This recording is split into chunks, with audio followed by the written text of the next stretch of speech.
our time machine, we find ourselves in the presence of one of the most colorful and mysterious figures of history.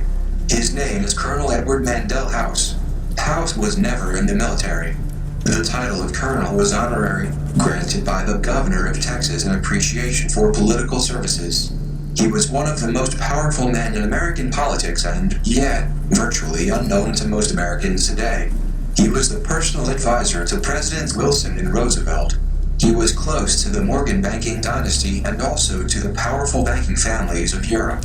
He attended school in England and surrounded himself with Fabians. His father, Thomas, was an exporter in the southern states and also a lending agent for London's banks, which preferred to remain anonymous. It was widely believed that he represented the Rothschild consortium. Thomas House was one of the few in the South who emerged from the war between the states with a great fortune. Colonel House was what they called a kingmaker in Texas politics. He personally chose Woodrow Wilson, the most unlikely of all political candidates, and secured his nomination for president on the Democratic ticket in 1912. It was House who convinced the Morgan Group and others with power in politics and media to throw their support to Wilson, which is what enabled him to win the election and become the 28th president of the United States. House was certainly a member of the Round Table and possibly a member of its inner circle. He was a founder of the CFR. In 1912, he wrote the novel entitled Philip Drew Administrator. It was intended to popularize the Fabian blueprint for converting America to collectivism using the Fabian strategy of working slowly as a turtle and secretly as a wolf in sheep's clothing. The hero of his story is Philip Drew, who is a fictionalized version of the author himself, a quiet, unassuming intellectual working behind the scenes advising and controlling politicians who are easily purchased and just as easily discarded. Speaking through Drew, House describes his political ideal as socialism as dreamed of by Karl Marx. Philip Drew's socialism, of course, was the Fabian version. It was to have gentle and humane qualities to soften its impact and set it apart from the Leninist version called communism. Like all collectivists, House spoke eloquently about defending the poor and the downtrodden, but in reality, he had great disdain for the masses. In his view, they are too stupid and lazy to take an interest in their own government, so it's up to the professionals to do that for them. Speaking through the fictional character of Senator Selwyn, House says, "The average American citizen refuses to pay attention to civic affairs, contenting himself with a general growl at the tax rate and the character and inefficiency of public officials. He seldom takes the trouble necessary to form the government to suit his views. The truth is he has no cohesive or well-digested views, it being too much trouble to form them. Therefore, some such organization as ours is essential. Philip Drew foments civil war, leads an uprising against the old order, captures control of the government, becomes a dictator with the grateful support of the people, is given the title administrator of the republic, scraps all constitutional restrictions against government power, establishes a progressive income tax, creates a national banking cartel, annexes Canada, conquers Mexico, invites European nations to participate in world government, and ushers in a glorious new age of collectivism. This was not just a fictional story for entertainment. House described this book as an expression of his own ethical and political faith. The reason this is important is that the ethical and political faith of House now is the ethical and political faith of American leadership, and it started with Woodrow Wilson. In his memoirs, President Wilson said, "Mr. House is my second personality. He is my independent self. His thoughts and mine are one." George Viereck was an admiring biographer of Colonel House and approved of almost everything he did. This is what Viereck said. "For 7 long years, Colonel House was Woodrow Wilson's other self. For 6 long years he shared with him everything but the title of Chief Magistracy of the Republic. For 6 years, 2 rooms were at his disposal in the north wing of the White House.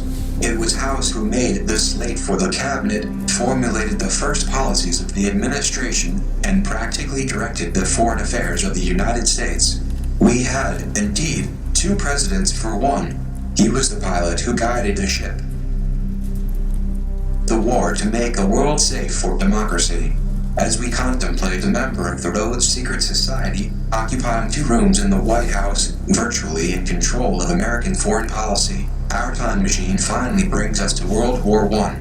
Since our main topic today is war, we must prepare now to comprehend the events we are about to see in terms of the strategy for using war to smash the world to bits and then remold it closer to the heart's desire.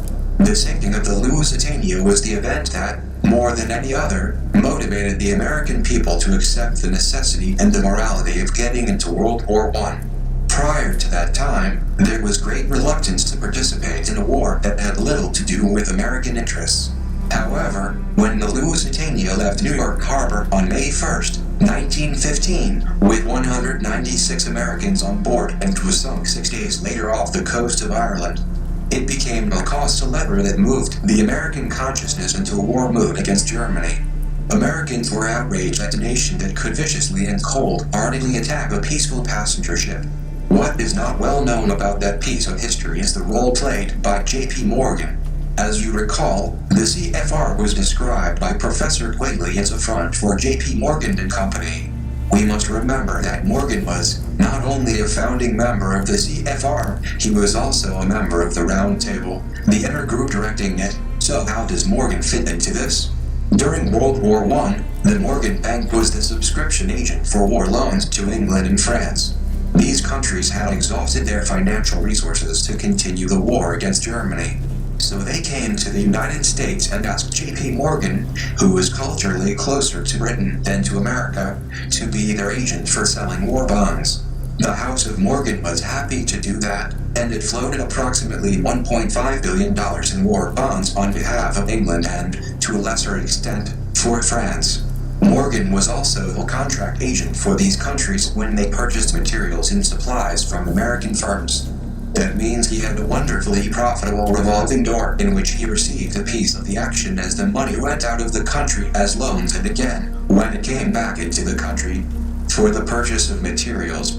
As the war progressed, Britain and France were facing the increasing possibility of defeat. The Germans had unleashed a surprise weapon, the submarine, that was new to warfare in those days, and they were sinking the ships that carried food and other necessities to the British Isles. The Germans were literally starving the British into submission, who, by their own estimate, at one point said they had only about 7 weeks of food left. For the British, there was only one salvation, and that was to have the Americans come into the war to help them. But on the American side, there was a different agenda. What would happen to that $1.5 billion in war loans if Britain and France lost the war? The only time war loans are repaid is when the nation borrowing the money wins the war. Losers don't pay off their bonds. So Morgan was in a terrible fix. Not only were his friends in England in dire danger, he and all his investors were about to lose $1.5 billion. A very serious situation indeed. The U.S. ambassador to England at that time was Walter Page. Page was more than just an ambassador. Among other things, he was a trustee to Rockefeller's General Education Board. It was in that capacity that he played a role in shaping educational policies to promote collectivism in America. Page sent a telegram to the State Department, and this is what he said. The pressure of this approaching crisis, I am certain, has gone beyond the ability of the Morgan Financial Agency for the British and French governments. The only way of maintaining our present preeminent trade position and averting a panic is by declaring war on Germany. Money was not the only motivator for bringing the United States into war. We must not forget that the American players in this drama dreamed of world government based on the model of collectivism, and they saw war as a great motivator to move society in that direction. They looked forward to the creation of the League of Nations when the fighting was over and knew that the only way for the United States to play a dominant role in shaping that world body was to be a combatant. The only ones who divide the spoils of war are the victors who fight the war, and it was that reality that fired the imaginations of House, Wilson, and even J.P. Morgan. The strategy to get the US into war. And so, there were different motivations and different agendas for pushing the United States into war. Colonel House became the coordinator for all of them. He went back and forth across the Atlantic and consulted with the round tables in both England and America. He arranged a secret treaty on behalf of President Wilson to bring the United States into the war. The reason for secrecy was that the Senate would never have approved it. There was still strong public opposition to war, and had it been revealed that Wilson was engaging in a secret and unconstitutional treaty to get the U.S. into war, it would have been politically disastrous to his administration. George Viereck, in his book, The Strangest Friendship in History, Woodrow Wilson and Colonel House, said this: 10 months before the election, which returned Wilson to the White House, because he kept us out of war, Colonel House negotiated a secret agreement with England and France on behalf of Wilson, which pledged the United States to intervene on behalf of the Allies. If an inkling of the conversation between Colonel House and the leaders of England and France had reached the American people before the election, it might have caused incalculable reverberations in public opinion. How did they do it? How did these wolves in sheep's clothing maneuver the United States into war? It was not easy, and it came about only after extensive planning. The first plan was to offer the United States as a negotiator between both sides of the conflict. They would position the U.S. as the great peacemaker, but the goal was just the opposite of peace. They would make an offer to both sides that they knew would not be acceptable to Germany. Then, when the Germans rejected the offer, they would be portrayed in the press as the bad guys, the ones who wanted to continue the war. This is how the plan was described by Ambassador Page in his memoirs. He said, Colonel House arrived full of the idea of American intervention. First, his plan was that he and I and a group of the British cabinet should at once work out the minimum program of peace, the least that the Allies would accept, which he assumed would be unacceptable to the Germans, and that the President would take this program and present it to both sides.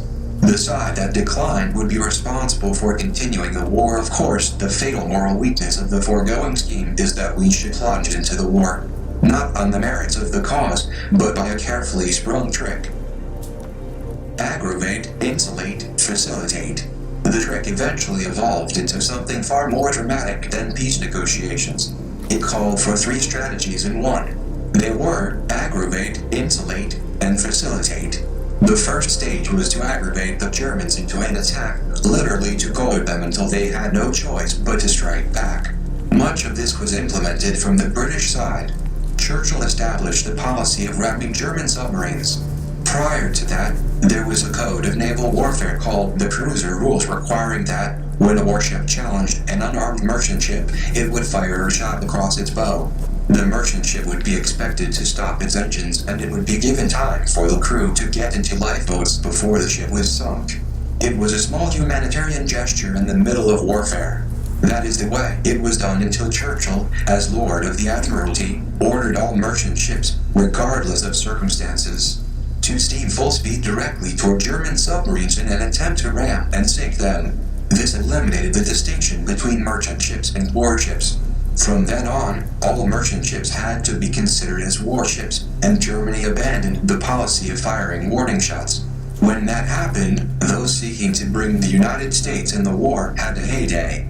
Editorializing through the British and American press, they said, "See how evil these Germans are. They sink unarmed ships and don't even give the crews a chance to get off.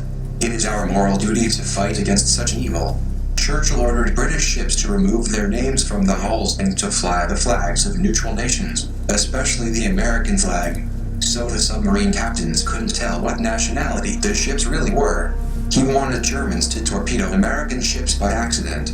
It was his strategy to do whatever possible to bring the United States into war, and the sinking of an American ship would be an excellent way of doing so. There was plenty of goading from the America side as well. The United States government consistently violated its own neutrality laws by allowing war materials to be sent to Britain and France. Munitions and all kinds of military-related supplies were blatantly shipped on a regular basis. In fact, the Lusitania, on the day it was sunk, was loaded with military arsenal. The Germans knew all along that this was going on. The people in Washington knew it as well. By openly violating their own neutrality laws, they were doing everything possible to aggravate Germany into an attack. The second prong of the strategy was to insulate. That means to insulate the victims from information that would have allowed them to protect themselves. You can't have a surprise attack if you warned the victims in advance. It was important not to let any of the Lusitania passengers know that the ship was carrying war materials and was likely to be sunk.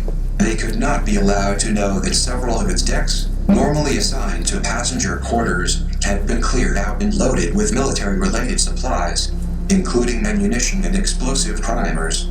They could not be informed that they would be riding on a floating ammunition depot. The German embassy tried to warn American civilians not to book passage on that ship. They placed an advertisement in 50 newspapers, mostly along the eastern seaboard, warning that the Lusitania would be in danger, that it was heading into hostile waters, and that Americans should not be on board. The U.S. State Department contacted all 50 of those newspapers and strongly requested them not to publish the ad, implying that there would be dire consequences if they did. Several papers defied the government and published the ad anyway, which is why we know about it today. Most passengers never saw it. Sink the Lusitania. The third prong of the strategy was to facilitate. That means to make it easy for the enemy to strike and be successful. On the morning of the sinking of the Lusitania, Colonel House was in Britain and recorded in his diaries that he spoke with Senior Edward Grey and King George. They calmly discussed what they thought the reaction of the American people would be if the Lusitania were to be accidentally sunk. This is what Colonel House wrote. I told Sir Grey if this were done, a flame of indignation would sweep America, which would in itself carry us into the war.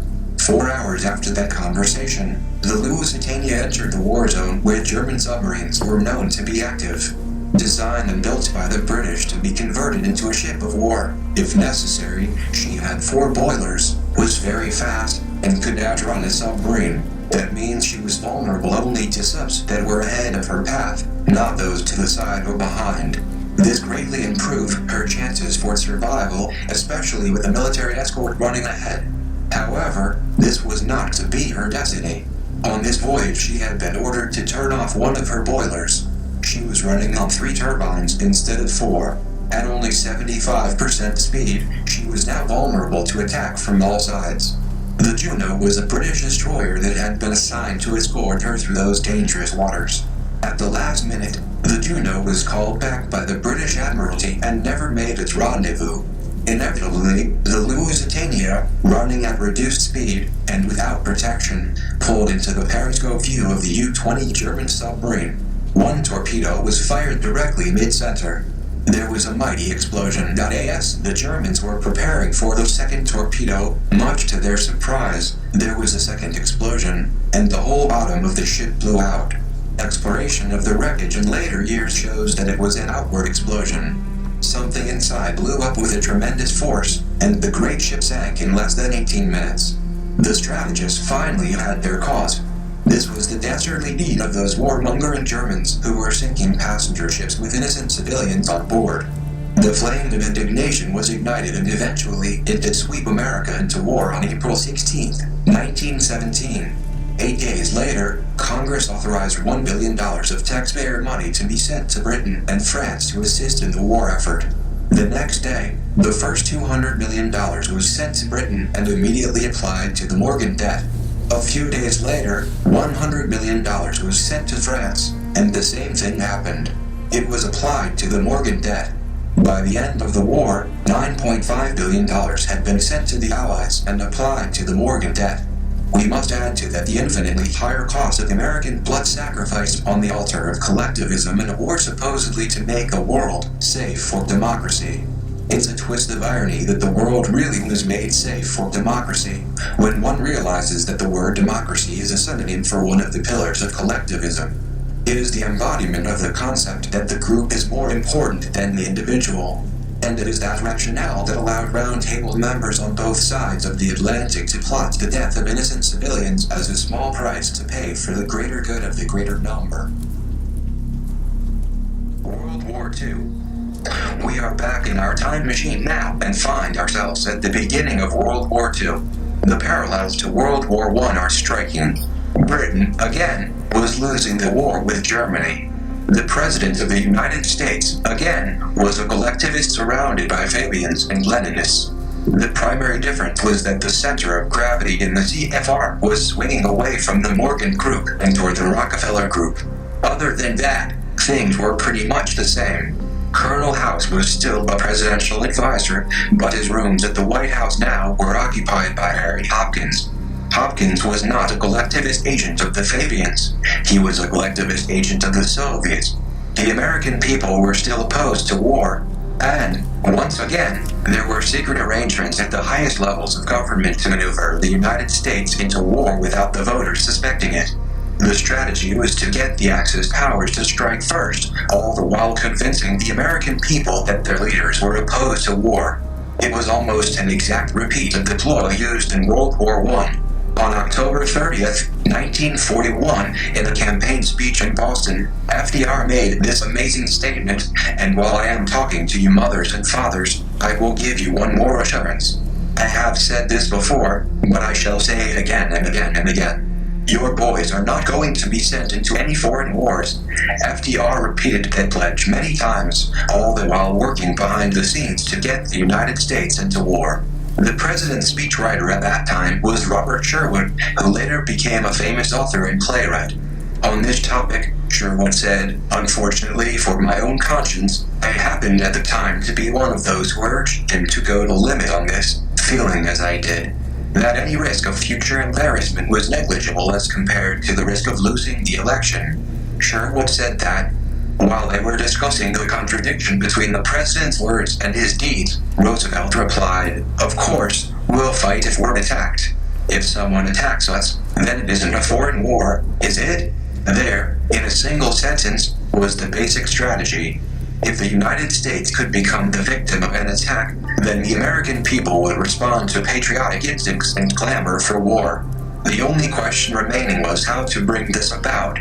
Orchestrating events to create the appearance of being the victim of an unprovoked attack is a common flaw of collectivists, regardless of whether they are Fabians, communists, or fascists.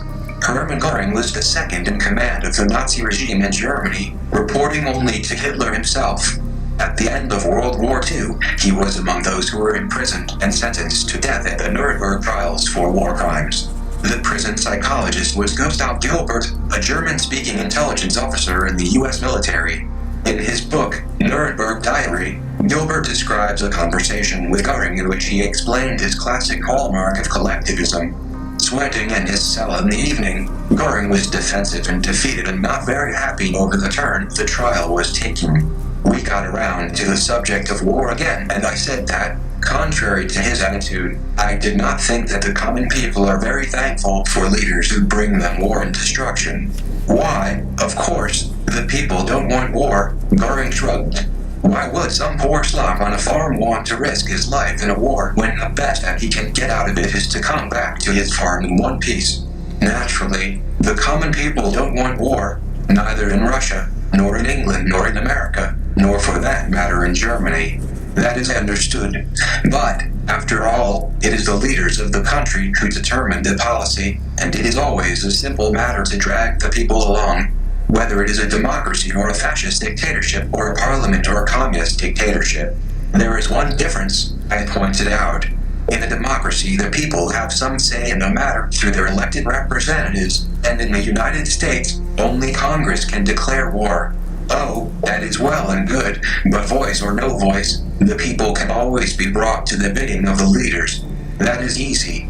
All you have to do is tell them they are being attacked and denounce the pacifists for lack of patriotism and exposing the country to danger. It works the same in any country. As FDR was deceiving the voters about his war plans, the American and British military staffs were meeting secretly in Washington, D.C., working out the details of a joint strategy. They planned not only how to get the United States into the war, but how to conduct the war afterward. The resulting agreement was called the ABC-1. It was incorporated into a Navy war plan and given the code name Rainbow Number 5.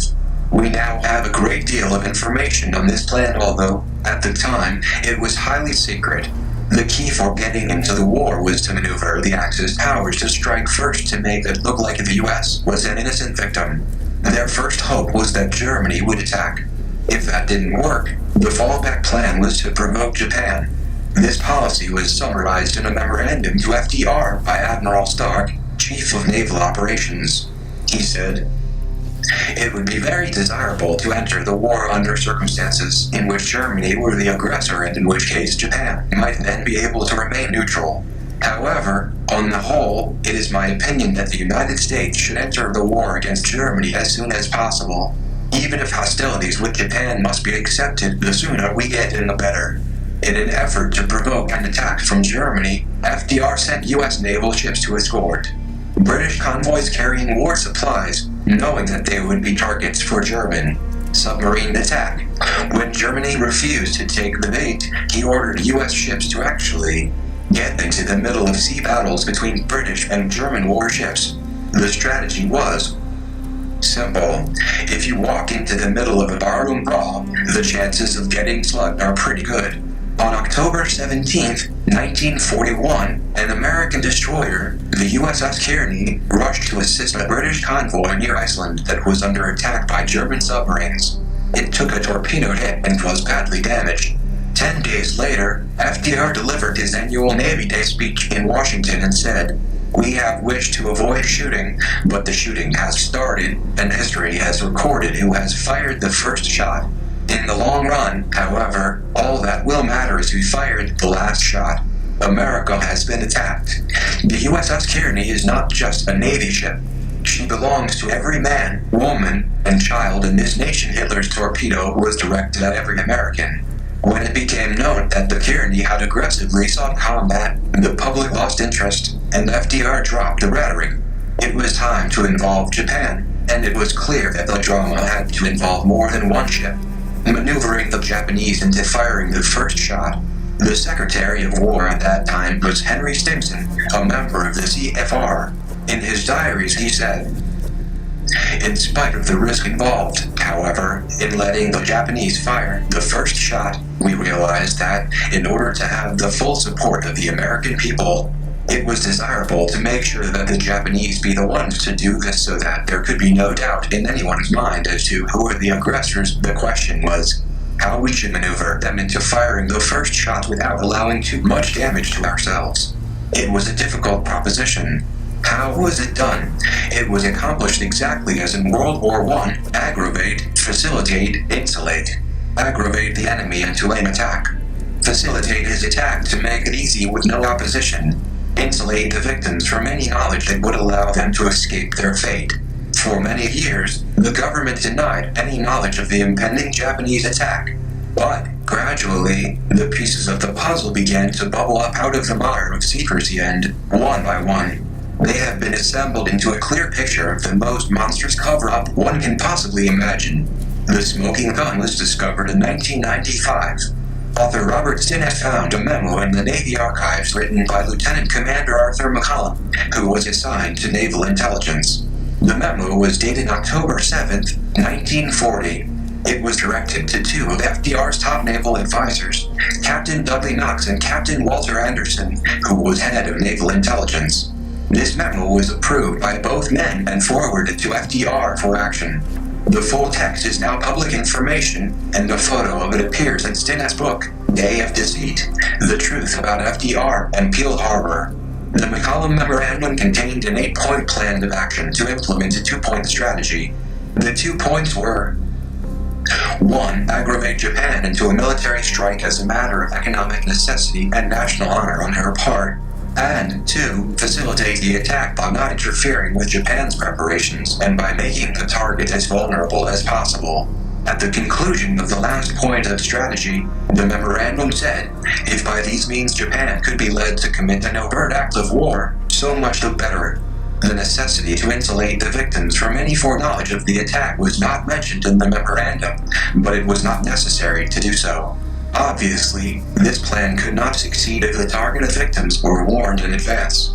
So, once again, there was the familiar strategy: aggravate, facilitate, and insulate. Was Japan aggravated into an attack? Consider these facts. The sale of critical goods from the United States to Japan was suddenly embargoed. Commerce was brought to a standstill. Japan's access to oil from the Dutch East Indies was crippled by U.S. diplomatic pressure on the Dutch government. The U.S. closed off the Panama Canal to Japanese ships, and Japan's major assets in the United States were seized by the government. In other words, The strategy advanced by Lieutenant Commander McCollum was followed in every detail. There was a deliberate assault against Japan's economy and an insult to her national honor. A military response was predictable. The only question was when. This is not to suggest that the Japanese imperial government was blameless in this matter, or that it was an innocent victim of circumstances. It was, after all, in Asia and the Pacific, engaged in a massive regional war of aggression and territorial expansion. This was the logical consequence of its ideology of barbarism, in which might makes right. However, we must not lose sight of the role played by American leaders embracing the ideology of collectivism. It was a case of one totalitarian ideology goading another totalitarian ideology into a war that supposedly would lead to the greater good of the greater number, making Pearl Harbor an easy target. Was Japan facilitated in the attack?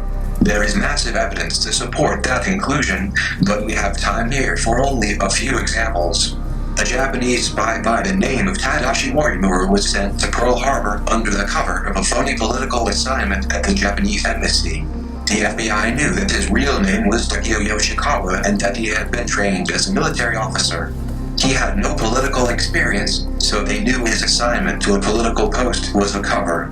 They photographed him as he came off the ship. They tracked him everywhere he went. They bugged his telephone. They knew what he was doing every minute of the day. Often he would take a car to the top of a hill overlooking the harbor and photograph the location of ships. Then he would use a clandestine radio to send coded messages to Japan, giving the exact grid locations for all the ships, the times of their movements, how many soldiers and sailors were on duty, what time they reported, and what time they left the base.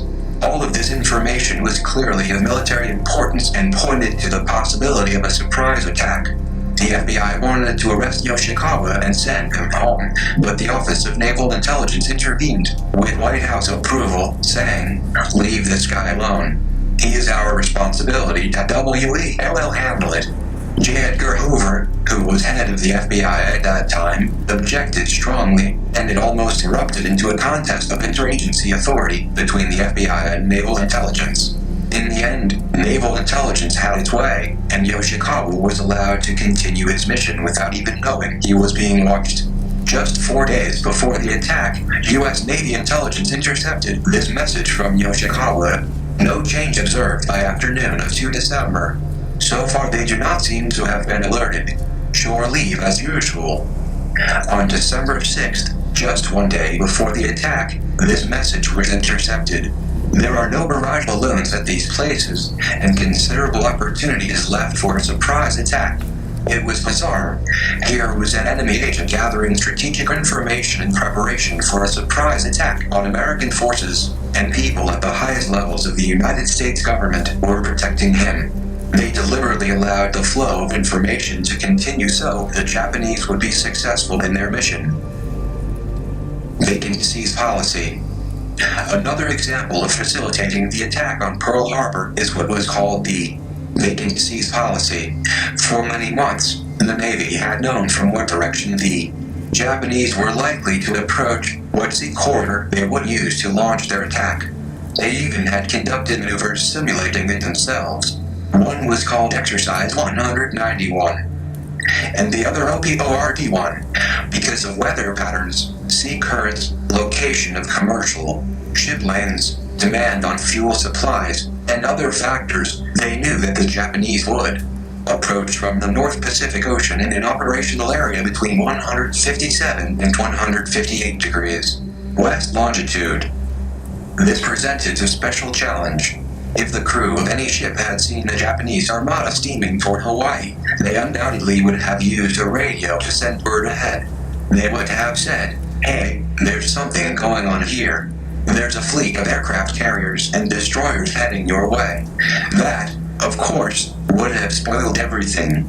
Also, if the Japanese knew that their approach had been detected, they would have lost the advantage of surprise and might have aborted their plan. American intelligence was well aware of every stage of Japanese preparations. It was already known that Admiral Nagumo was outfitting his carrier strike force at Hirokapu Bay, on the Japanese island of Etarofu. His progress was monitored closely, and daily reports were sent to Washington. His ships departed from Japan and headed for Pearl Harbor on November 25th.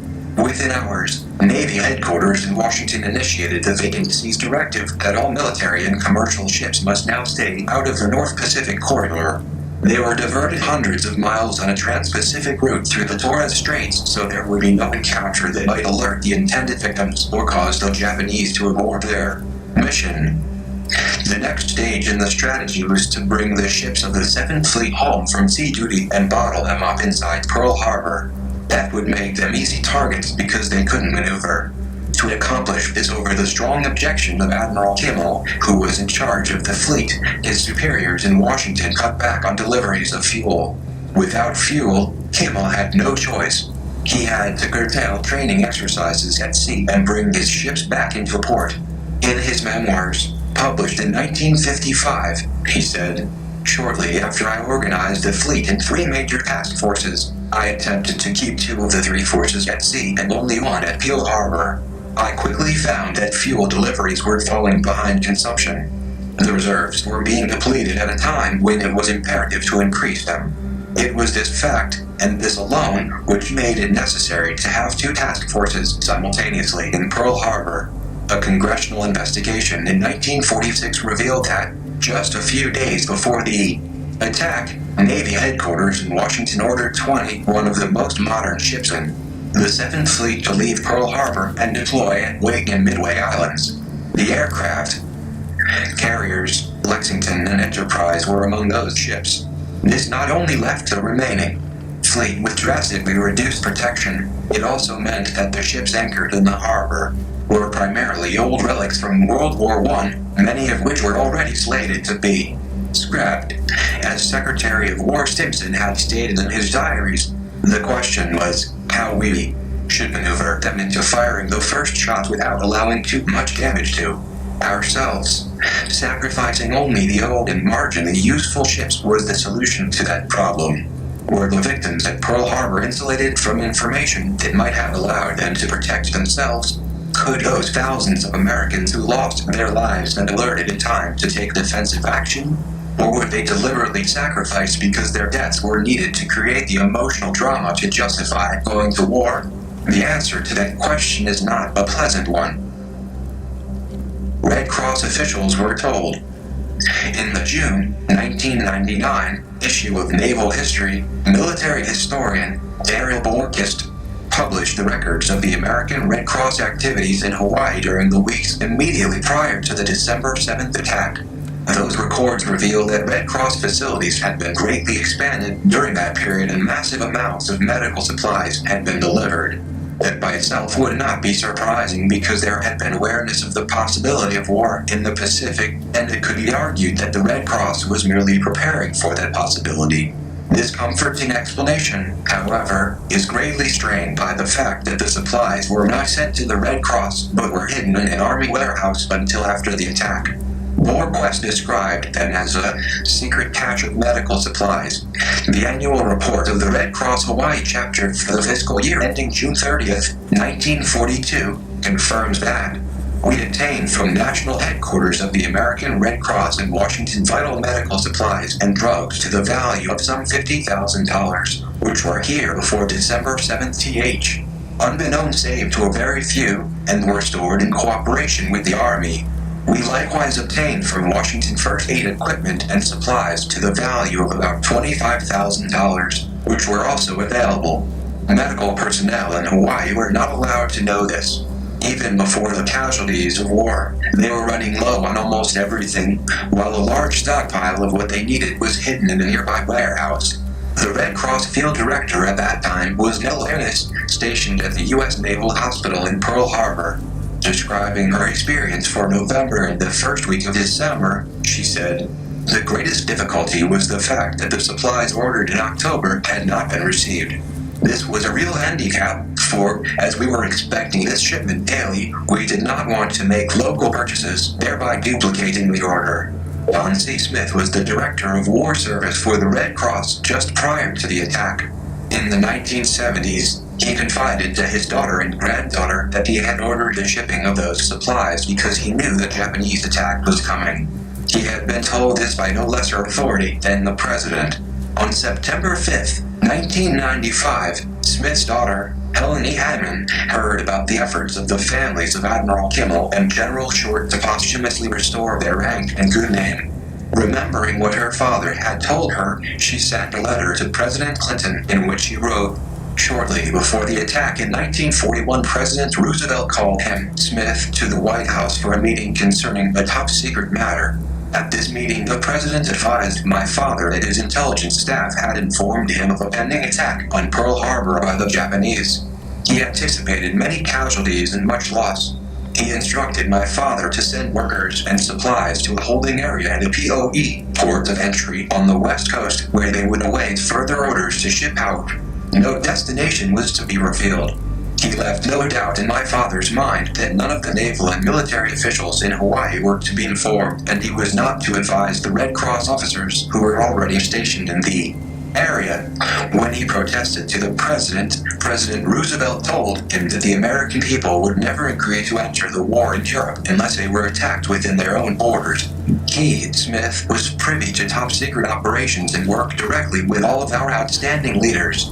He followed the orders of his president and spent many years contemplating this action, which he considered ethically and morally wrong. I do not know the Kimmel family, therefore would gain nothing by fabricating this situation. However, I do feel the time has come for this conspiracy to be exposed and for Admiral Kimmel to be vindicated of all charges. In this manner, perhaps both he and my father may rest in peace." Intercepted coded messages. Throughout this time, the Japanese were using a combination of military and diplomatic codes. U.S. intelligence had cracked all of them. According to Homer Kistner, who was chief of the Pacific Fleet's radio intercept team, his men intercepted and decoded more than 1 million of those messages for months prior to the allegedly surprise attack. Navy intelligence knew everything in minute detail. Yet, not one of those messages was ever sent to the commanders at Pearl Harbor. In his memoirs, Admiral Kimmel said, "At Pearl Harbor, General Short and I knew only a small part of the political story behind the Japanese attack. Care was taken not to send us the intercepted Japanese messages, which told in great detail each step in the Japanese program for 3 months prior to the attack on the fleet. A wealth of vital information received in Washington was withheld from the commanders in Hawaii. The information received during the 10 days preceding the attack clearly pointed to the fleet at Pearl Harbor as the Japanese objective. Yet not one word of warning, and none of this information was given to the Hawaii commanders. The most important intercept of the Japanese coded messages was obtained on the night before the attack. That message made clear even the exact hour that the strike would come. It was to be 1 p.m. Washington time. The intercept was decoded 61 /2 hours before that. It was rushed to President Roosevelt and his top military advisors for immediate action. Their response was to do absolutely nothing. They sat on it and deliberately let the clock run out. The military chief of staff at that time was General George Marshall, a member of the Council on Foreign Relations. Marshall claimed that he was on horseback that morning, riding in the park. The reason he did not take immediate action, he said, was that he didn't know about the intercept until he arrived at his office at 11:25 a.m. However, even then he still had 11 /2 hours before the attack. He could have picked up the telephone and spoken to the Hawaii commanders directly. He could have used any one of several military radio systems designed for exactly such kinds of urgent communications, but he did none of those things. According to witnesses, he read and reread the intercept and shuffled the papers from one side of his desk to the other while another half hour ticked away. Then, at 11:52, he finally sent a warning to the commanders at Pearl Harbor. The method? It was a commercial telegram sent through Western Union. It arrived 6 hours after the attack, an act of statesmanship. For many years after World War II, Roosevelt's admirers denied that neither he nor anyone in his administration had prior knowledge. But the evidence now is so clear that he even facilitated the attack. No one tries to deny it anymore. The new line of defense is that he was justified in doing so. It was an act of great statesmanship, you see, because otherwise Europe would have been overrun by Hitler and, if Eventually, even the United States might have been attacked. Furthermore, we had a moral obligation to come to the aid of our British and French brethren. It took great courage and wisdom, they say, for Roosevelt to foresee this and confront totalitarianism before it became stronger. The American people were too stupid to realize how important it was. They were too ignorant to understand. They were too isolationist in their thinking to realize they must accept a leadership role in the affairs of the world. So, what is a collectivist to do? You can't leave it to the ignorant voters to decide such important matters. There was no choice but to lie, to deceive the American people, and ruin the careers of loyal military officers by making them scapegoats. We had to violate our Constitution and our laws. It was a statesmanship to kill thousands of Americans in order to bring the stupid voters to the correct point of view. Don't you see? The only way to stop totalitarianism in Europe was to establish totalitarianism in America. Even Robert Stinnett, the man who found the McCollum Memorandum, succumbed to this insane argument. In the preface of his book, he wrote, "As a veteran of the Pacific War, I felt a sense of outrage as I uncovered secrets that had been hidden from Americans for more than 50 years. But I understood the agonizing dilemma faced by President Roosevelt. He was forced to find circuitous means to persuade an isolationist America to join in a fight for freedom. One of the men who made sure that Admiral Kimmel and General Short never knew about the decoded Japanese messages was Lieutenant Commander Joseph Rochefort, head of the Navy's Mid-Pacific Radio Intelligence Network. Rochefort got right to the point. He said, it was a pretty cheap price to pay for unifying the country. Listen well, ladies and gentlemen. That is the voice of collectivism. 2,388 people killed, another 1,178 wounded, mostly Americans, and it's a pretty cheap price to pay for unifying the country. Anything can be justified merely by claiming that it is the greater good for the greater number. As it was in World War I, the American leaders in World War II were focused far beyond the war itself. Even before Pearl Harbor, Fabians and Leninists were drafting the structure for a world government. It was to be called the United Nations, and, at the end of the conflict, it would be offered to a war-weary world as our last best hope for peace. Most of this work was done in the State Department Post-War Foreign Policy Planning Division, under the direction of Alger Hiss, who actually was in both camps at the same time. Not only was he an advisor to FDR and a former president of the Carnegie Endowment Fund, which puts him squarely in the Fabian camp, he also was an undercover agent for the Soviets. Hiss was the man who personally delivered the newly drafted UN Charter to the founding meeting of the United Nations in San Francisco, and he became the first Secretary General of that organization. If you are wondering about the significance of these facts, it is this. After smashing the world to bits in World War for the second time, the UN became the collectivist blueprint for remolding into the heart's desire. A surface view of World War II is that it was a struggle for freedom against totalitarianism.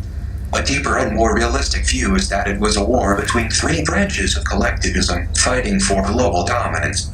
The Fabians and Leninists teamed up against the fascists, with the Japanese imperialists as a tactical secondary target. The fascist branch of collectivism was defeated. Ever since then, the world has been in the grip of a struggle between the two remaining branches. It is not a battle for freedom against totalitarianism. It is a contest to see which branch of collectivism will rule the world. While that may have been difficult to see in the early stages of conflict, it is painfully obvious today. Operation Mongoose.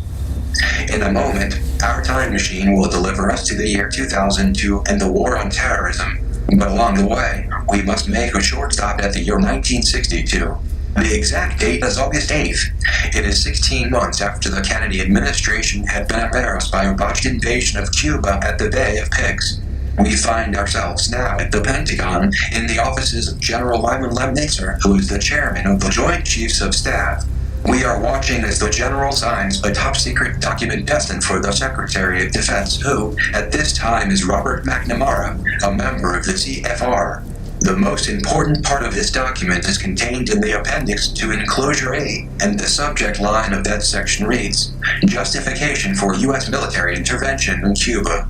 In the 8 pages that follow, There is a detailed proposal for a covert military action called Operation Mongoose. Its purpose is to create an acceptable justification for the United States to invade Cuba.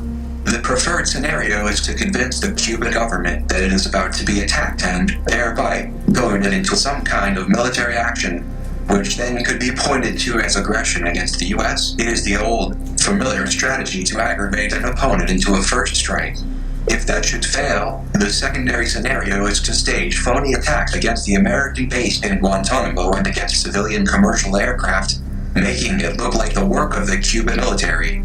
The strategy also calls for a U.S. fighter pilot to fake being attacked by Cuban MiGs and to radio that he has been hit and is going down.